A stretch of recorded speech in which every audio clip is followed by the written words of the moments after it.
Hujan deras yang turun hampir setiap hari kembali menjadi pertanda bagi kawasan rawan banjir di Palembang untuk bersiap menghadapi genangan. Di Jalan Talang Gading, Margoyoso Ujung, Kalidoni, wilayah dataran rendah ini berubah jadi genangan karena menerima limpahan air dari berbagai arah. Udah langganan banjir, dari dulu juga sering banjir karena di sini paling rendah, Kak. Dari Talang Gading juga kan tinggi tuh, turunnya nanti di sini. Terus dari Margoyoso depan tuh turunnya di sini. 3 hari itu udah kering. Itu tapi lama kering itu, Kak. Kasihan anak-anak yang sekolah kan, ibu-ibu yang ngantar sekolah tiap pagi kan. Banjir kerap bertahan 3 hari mengganggu aktivitas warga yang hanya bisa pasrah setiap kali hujan mengguyur.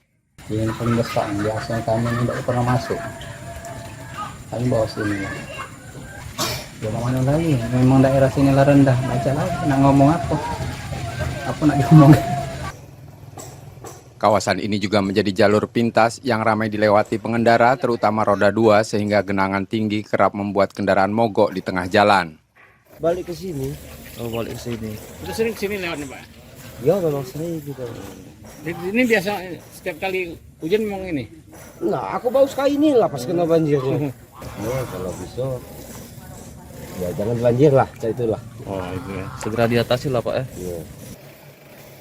Setelah lebih dari 8 tahun terendam banjir berulang, warga berharap keluhan mereka akhirnya dapat perhatian dan solusi yang benar-benar permanen.